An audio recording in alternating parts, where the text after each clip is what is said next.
Greetings, community. We are 1, 2, Comic Talk. and we have books. We do. Our monthly pre-order. Monthly pre-order has come in, and we got like he said 84 or something. So He's my interpreter. Say lots of pieces.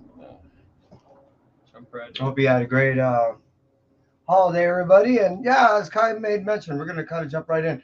Kind of go on out of order. We do have some Amazing Spider-Man way down in the below in the areas. And anyway, so this one is the introduction of a character called Gold Goblin.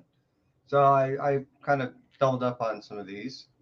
I'm gonna throw those off to the side. And yeah, I know I wanna. Yeah, there's another one. Is this a 24? So this is Harley Quinn 24, and this is the first appearance of Harley Who Laughs. Yeah. Oh. Yeah. Hmm. Plus John Boy Myers. I mean, can't go wrong with that cover. Hey, Interesting. I'm trying to like peek the whole character design. It's interesting. She has like a Joker tattoo and shit. It's weird. Like, see? Yeah, it's weird. She's like a mishmash of a bunch of DC villains. Got this one. This is Oz. So this is the Return of the Wicked Witch. I never really bought many of the Zenoscope type things before. For obvious reasons. Caught my eye. Caught both my eyes. So what I end up doing is this, when Chris 26 and I end up doing a Looking Down the Road show, we end up giving away some of the books. So this one, along with, there's another one Kai's about to show. And that one goes over to Christina Payne for watching. So yeah, it's like a Wizard of Oz. Exactly. It's a. That's supposed to be the dog. See, you got the lion, the crow, but that's not a Tin Man. No, that's the Good Witch. Well, so then where's the Wicked Witch you killed in the beginning? Have you not seen that? Yeah, but where's the tinny dude? Isn't there? Anyway, the tinny dude is not there. That's why, I mean, they had the lion and the crow, but not the tinny dude. They had a witch. Well, anyway. Yeah. Well, I get your point. Is they had some of the gang, but not all. And yeah. If they were going to have one witch, then they should have featured all the witches. But then at that point, you're just showing probably two of identical. Oh, no. One was good. One was bad. That's right. And we got this one. Yeah, Sweetie Candy Vigilante, issue number 2. There's going to be another cover in there. I'm really digging this series. I'm going to be forcing Kai to read this as a mandated read in this household. So yeah, I'm looking forward to seeing what he thinks pretty soon. Now, when you read the story, you understand why there's a wolf in it. That's not a wolf? Yeah, it almost looks skunky because of his. He's a trendy wolf. He's a hip and trendy wolf. Kind of punky, Brewster. He looked very skunk at first. Whoa, is that a comment on his odor? Dark Ride. Cool. There's another story that's just. He's in the back again. Dude, you gotta read. There's another one you gotta read. This, and this is the Boo. What's his name? I don't know their names. I know they had names. No, but I'm saying there was one. Oh no, I guess it isn't him. There was one of the demon mascot dudes. Yeah, there's 3 of them.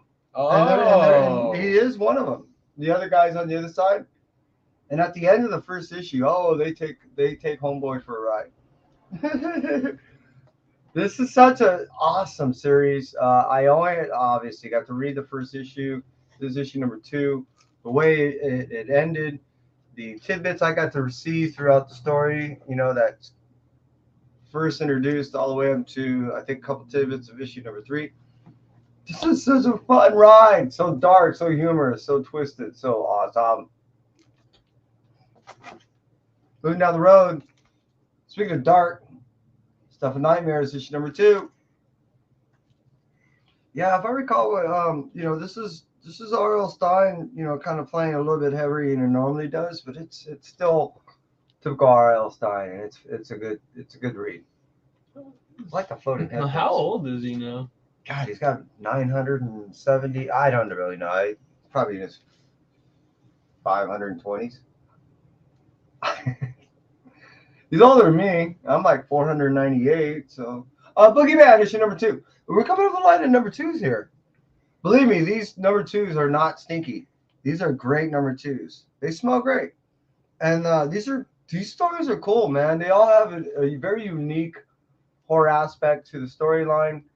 Are those supposed to be kind of The cool one about this storyteller-ish, well, no, in Boogeyman or is it a is story? there are boogeymen around the world. This boogeyman took, as he always does, his particular child, he claimed. Another boogeyman's trying to kind of jump in his territory. And normally these type of things don't happen. And shit's coming down. So yeah, this kid's now got a bodyguard as a boogeyman bodyguard that's protecting him from another boogeyman. And that all happened in issue number 1. Pretty cool stuff. All right, Shock Shop. Now this is what you're talking about that whole. What do you got in your head right here? Wow. Look at that. You're sparkling. Cool. Yeah, this is a anthology type thing, and this is awesome. Told in the from the perspective of a guy who owns a comic book shop. Yeah, I think there's 2 owners in the place. I think we only meet one at the time, but so cool. Yeah, anthology stuff. I only got to actually read the first 2, and pretty cool. Godzilla. Look at all these issue number 2s. Issue number 2. I'm a huge Godzilla fan. Plus the fact that how they end up, taking Godzilla and changing him and turn him into a Hydra. Well, no, that isn't Godzilla right there. That's actually Monster Zero, or Ghidra. But what I'm getting at is these stories tend to be environmental stories. That Godzilla is protecting the Earth, and I dig that. It's pretty cool. Artist Elite. I've been buying all these things. I'm a huge Artist Elite fan. What I'm just waiting for is a full-on ongoing series of any one of these stories. I have a couple of favorites. Sandwiches is one of my favorites. And that one. Seraph. Is pretty cool. So there's, I always get the A, B, C, and D of these things. I go a little crazy. That's Sandwiches. And that's funny, dude. This is funny. Yeah, see what I mean? I have an A, B, C, and D and all the way through. That's issue number 4. I've already pre-ordered. I think it was up to issue number 6. Like I said, I'm just waiting for them to go ahead and start doing some regular full length things of it. Junkyard Joe. Anyone who's again, another issue too. Anyone that's read issue number 1 knows it. Damn, this was kind of hit a lot of people sideways. The whole Geiger story is cool, and the fact that they took Junkyard Joe and really made this a solid story on its own, that you don't even have to read the initial Geiger stories, and the story in it itself that it tells is just amazing. I highly recommend it, especially anybody that's been in the military. I think they might be able to have something that they would relate to in these stories. Vanish. I think it's all right. The story is solid. I only got to read issue 1. I'm eager to read all the way up to. I know there is. I think I'm about up to issue 4, and I think they might have something after that as an arc. But I think it's cool. I don't know. It's I don't know. I think there's just too much that is too familiar to these stories for me, and I might be oversaturating myself with Kate stuff. Cradle of Filth. Yeah, that's issue number 4. I've yet to read. I'm digging all these anthologies based on the Cradle of Filth music. So this is 4, and what Kai's about to show you is issue number 5. So this completes the whole Cradle series. I really thought they were going to do 6. Only made sense for Cradle. But all these things are based off, loosely, anthology stories of songs that are from Cradle, but mostly it's really revolving around the Countess Bathory. And it's just, they're cool stories. It's odd how so many people are telling so many stories of the Countess of like Halloween. Yeah, you've heard these guys, right? What do you think of these guys? Good. And so this whole anthology, this anthology is supposed to be based off their Seven Keys album. My understanding. Newer stuff. Well, actually, Seven Keys was the 3rd album. Oh, really? Yeah, so that goes way back in the early 90s, maybe late 80s, like 89. Yeah, I'm looking forward to getting into this. And this is all from Opus. I'm digging what they're doing lately. Ghost Rider. Now this gives you issue 1, 2, and 3 of the Danny Ketch stuff that was in the early 90s. Now I have those issues.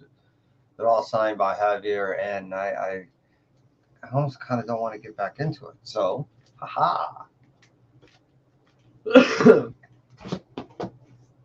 And here we go, the modern Ghost Rider series that I'm digging. This is, wow, now that I know what's going on, the whole exhausting, no spoilers there, and everything that's been happening, I'm really digging this story. This is Ghost Riders. If you're a Ghost Rider fan, She Bites. Now, this is another one you got to be reading.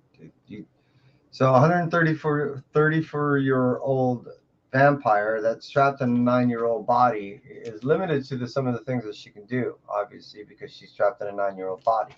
So she has to hire, finally gives in, and 134 years later, to the fact that she kind of needs a babysitter to get her things that she can't, do things that she can't, like drive, alcohol, things like that. So yeah, She Bites is, wow, what a ride. Ninjets, issue number 3, story of basically around 20-year-olds, college kids that are expendable assassins. Now, if they don't take out their target, they may just take each other out first. And firepower. Damn, I can't say enough about this. Obviously it's been going on for 2 years now. That's issue 24. And if you're not reading it now, then, you got a lot of catch up. I would recommend at this point, do yourself a favor, pick up the trade, especially being that, it's Black Friday and they're doing all these things.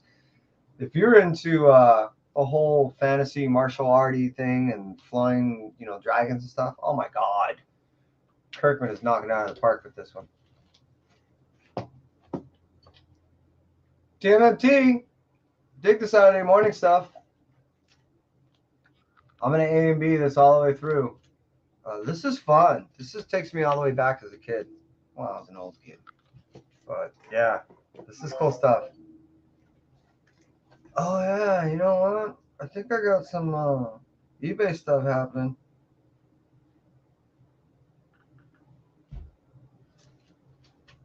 Yeah, there's like 3 of these. This is the 1 in 10, or the 10 copy. You had to order a minimum 10. You can order as many as these things you want. So I got 3 of these things. Mr. Easta. Now this is Kit Wallace. This is his project all by himself. So he did the writing, he did the art, he did everything. So I'm definitely going to buy the first 3 issues and blindly and see how it goes from there. Image anthology. This is what, 8? Hey, help me out. See a number there? 7. Some. 8 is the one with the Spawn on it, I think. So, and I got the regular cover though. But these stories are cool. They're gonna do 12 of this multiple anthology thing collection, and I'm buying them all. True Cult. This is another one you need to read. I think it's what, issue 6, right? 4. That's what I said. And it just keeps getting better and better. No way. Oh, I'm mixing it up with another one. Yeah, still, True Cult. The wrong people steal from the wrong people, and the wrong thing happens. And these people are idiots. It's so awesome to read. It's almost like watching a Jerry Springer show. Heaven's Rejects. Angels that didn't quite meet boot camp requirements, thrown out of heaven, and now that they live here on Earth, and they're trying to just figure out how to navigate and live. So they become like vigilantes for hire. It's pretty cool. Blink. This is wild. The chick ends up living in an area that she totally forgot. Saw little blips and clips on the internet. Tracks down where this building is. Gets inside this building, and oh shnikes, man, the weird and just horrific things that happen in there just make me keep wanting to buy this book. Barbaric, issue number 3. I think this finishes out with this whole mini arc thing that Barbaric does. This is the story of an axe and a guy carrying an axe. You know, he's cursed to carry this axe that is bloodthirsty, and he's forced to do the right thing, regardless if he wants to or not. It's what Conan should be in its own modern day way. Yeah, the Armageddon game. To me, this is starting to wear a little thin. This is a huge event I'm having trouble following. I get what's going on and everything. It's not tickling my funny bone. No, not tickling my interest too heavily. So You're humorous. I'm not. I don't know. I'm trying. His femur, maybe. Iron Cat issue number 5 that finishes it out. That's a badass cover. Yeah, I can only guess this is the Hulkbuster thingy. Oh yeah. Yeah. That it's activated by the AI. This is cool. I'm digging this Iron Cat. I do believe that this will finish it out rather well. Yeah, that's also another badass cover. And yeah, I was an Iron Cat fan from day one, from issue number 12 of Black Cat. So I can't wait to read this. To me, it's been a good read. It's been We're really on enjoyable. to Demon Wars now. She got picked up on this. The Demon Wars has been going on for a couple of years now, and initially it was only supposed to be 5 little one-shots that I recall. It got so well received that here we are, still doing them over a year later. And I'm going to keep buying them. She's running through all the Marvel characters. It's pretty cool. Daredevil. I ended up picking up 2 of these design variants. I really like them. Old man Daredevil type thing, What is up with this? Well, we'll get to that in a moment, won't we? Hey! I got a super deal on these things, so I end up getting 2 of them. Number 1, this is.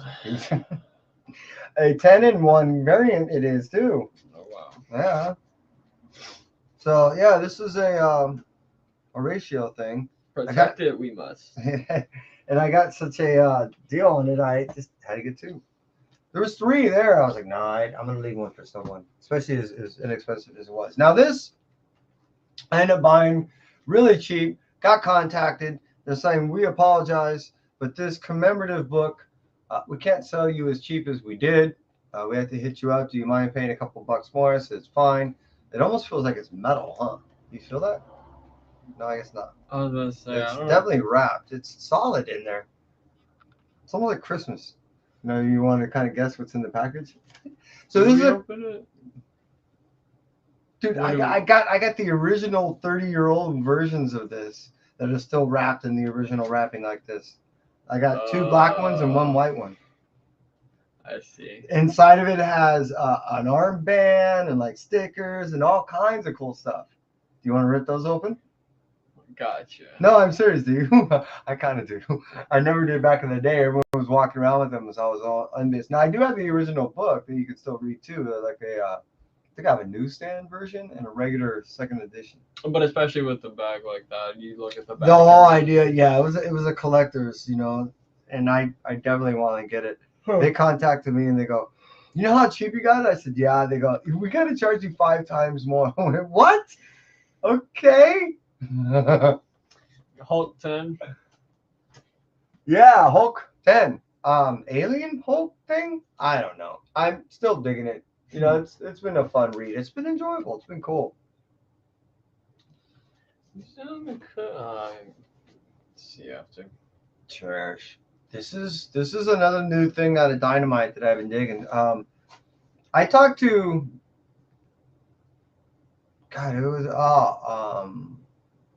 Polyology. Oh my God, I can't remember who I had sign my books. All right, so I can't tell you a cool story because I'm a space cadet. But anyways, this is a cool story, Cherish, about a chick that basically watches her whole family get wiped out, and she ends up joining that family to secretly eventually wipe them out. What would be the artist for this one? Where did you find it? Yeah, would be which one of these guys Probably no one. for the cover? Okay. Why you dig it, huh? I haven't seen a cover. Yeah. You know why? You know, I've been buying a lot of rose. Now I've been hearing different people pronounce it different way. Besh, Besh. But yeah, that's who does this. Pretty certain it's Rose, Besh, Besh, whatever. And yeah, I dig this cover myself. It's a real thing.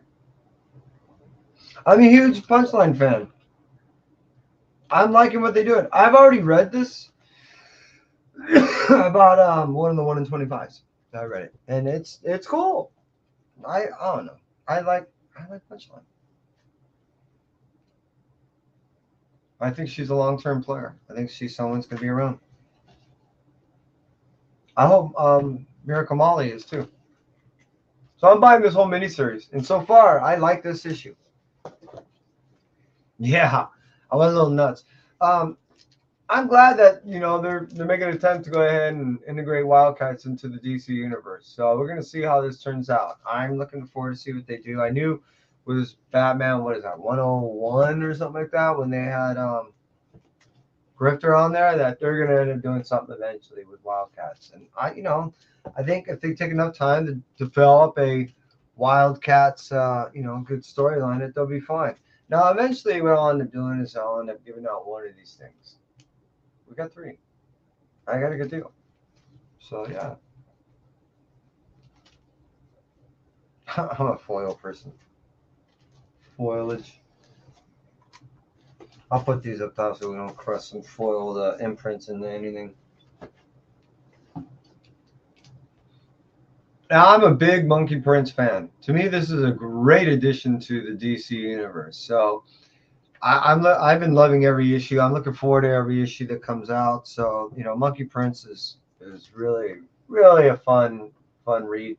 And it's, like I said, I think this is going to be a great addition to the universe that seems to just be monopolized by, Batman, Joker, and a little bit of Harley here and there. Speaking of Batman, there it is, Silvestri. Now I can tell you the story. So Mark Silvestri ended up doing that Cherish book. He ended up developing that character. Gave it to the person that ended up doing the writing stuff. They buried it and had it forever. Brought it out years later. Mark totally forgot about the character. So when they came out with it, he's like, "Oh, that's right." And they end up utilizing in this storyline of this chick that watched her family get wiped out. She was very young. The family didn't know that she was there. And she trained the rest of her life to go ahead and infiltrate that family to go ahead and secretly wipe them out from the inside. So, yeah, I ended up talking to Mark about that, and he ended up giving me the whole breakdown on, the whole character development. I was just like, wait, you had no idea? He's like, no. To my knowledge, he had ended up signing my book beyond anybody signed of a Cherish book that I know of. Oh, wow. Yeah, I don't know. And he was just shocked that I ended up walking up there and everyone's looking at the book like, what's that? Even the guy next to him was like, dude, what are you signing? So yeah, speaking of Mark, I dig this. This to me, it had to be, and it's a great story. Yeah, and then issue number 2, which I've yet to. This is the one I've yet to read. I'm dying to get into that one. All right, here we go. You ready? Well, let's not get all crazy. I'll take one. You take one. Strange Academy. I've already read it. Love it. Can't wait for issue number 2. Yeah, this poor chick, she's getting a little warped. I mean, I understand she thinks she's doing the right thing, but she's losing it. So I think that's an issue. What I mean, a cover C. Is that a cover C or cover B? Can't tell. Right A there. B. Yeah, there you go. You can tell. You can tell me. I'm right next to you. That's a cover C. So they're going to be doing these just like they did on the original drop, where they did all these character features. I think that's what they're calling them. They're doing the same thing with the cards. So I'm going to be doubling up on those every time. Let me see. I'm just that kind of a guy. Yeah, Strange. This is really a great story without Doctor Strange. I think they're just constantly teasing the whole idea that he's going to make, his whole regular appearance coming back. But this has been enjoyable. And now that we got Tradd Moore in writing this whole new Strange story, I think it's going to carry, it's going to stay everyone away from, chomping on the bit of going, bring back Doctor Strange. Venom issue number 12. Yeah, I think I got issue number 13 in there. If I recall, I already read this, and the things that are happening it's kind of all pulling back together. Before it was like, man, where are they going with this? I got where they're going with this. That's where they're getting. Codex. The 7th Venom. So yeah, I'm digging it. See this. Yeah, if you read it, you understand what this whole symbol means. So cool. Set the 7th. 1, 2, 3, 4, 5, 6. Yeah, it's so badass. And then, like I said, there's what is that right there? 12, 14. Help me out. Is that 13? That's 13. So this was 13. Losing my mind. So this is the one I haven't read. So this is cover A, right? Oh, this is the variant. This is pretty cool. Venom against Venom. So the different signs. Yeah, there are different. One's the son, one's dad. Spider-Man. That's the one I was waiting for. Not a moth. Where are the spots? Oh, they're way up there. So here we go, and there we are. So I got to put the togethers with the togethers. You know what I'm saying? So okay, let's get back to life here. What is the issue number that? Covering it, aren't you? 2. Yeah, it is. Issue number 2. You have to read this. This is the Dan Slott version, right? Yeah. And this has been cool. I only got to read issue number 1, but I'm digging it. And then that's the other variant. Check out that cover, dude. Pretty wild, huh?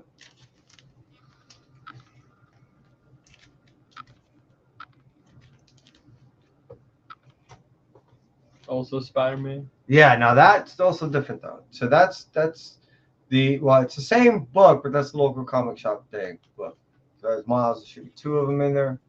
Dun, dun, dun, dun. Yeah, I'm digging that. I like the cover. I'm a Miles fan. Look at the backpack he carries too. Wearing the headphones. All right, here we are. So this is issue number 12, right? Mm-hmm. And this is where we see a glimpsey appearance, or kind of like a leading to the Gold Goblin and what's about to happen. I already got to read this. I did get to read 13. Did I get to read 13? I get to read 12. Not 13 yet. There's 13. That's a 13? Mm-hmm. So I got one of the 12s, and I got a bunch of the 13s. So here's some local comic shop day versions. And then I got the regular versions. Oh. There you go. Bam. And this is where we see the first full appearance of Gold Goblin. That's why I kind of went heavy on it. Speaking of which, Gold Goblin issue number 1. Now I have actually a couple of these things signed by Cantwell. I ended up seeing them at a shop. I didn't want to open those up, so all I did was, bag them, board them, put them away. So I'm looking forward to read this, but I didn't get to read issue 13, so I didn't want to go ahead and, get out of the sequencing order like stuff. Can't afford the original, so hey, might as well go ahead and get the facsimile. That's for the first appearance of the Boy Wonder. Highly recommend these facsimile reprint thingies. They're so cool. There's another one. You know, so let's go cheap. I don't have the original, so well, bam. Give me a Deadpool. And there we go. Now this is issue number 11. This is the second, right? Second to the last. Check out the readout. 1111111. And I'm looking forward to see how this book ends. You know, there's this issue and the last one. It was really ramping up heavy. I'm just hoping for a really good ending. I just please give me a good ending. Win! Now this has been hot, and I see where this is leading. All out damn war. So I'm looking forward to see where this leads. I've really been enjoying the ride, and this has been far different than I've been seeing. You know, anything that's been coming out from James writing. And you know, again, Nice House on the left is to me more James Tynion style of writing. So Tynion, yeah. Golden Ridge, number 4. Now this has been I finally got to read issue number 3, and this is also ramping up to be really, really good. I'm starting to kind of develop a relationship with some of these chicks, and one of them I got to watch go away, and it kind of hurt me. So I really am starting to get really wrapped up in this story. I'm enjoying it a lot. Survival Street.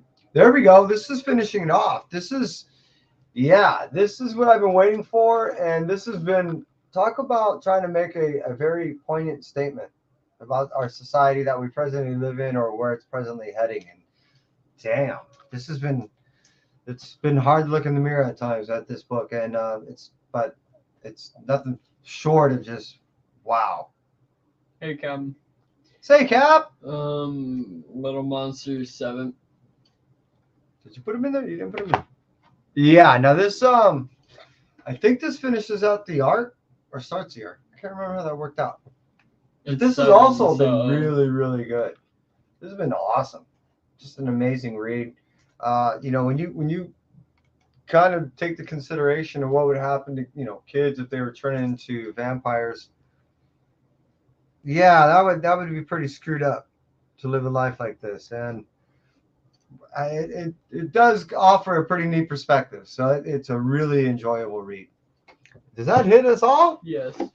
That was awesome. That was everything. That's been a pretty long show in a while, 32 minutes.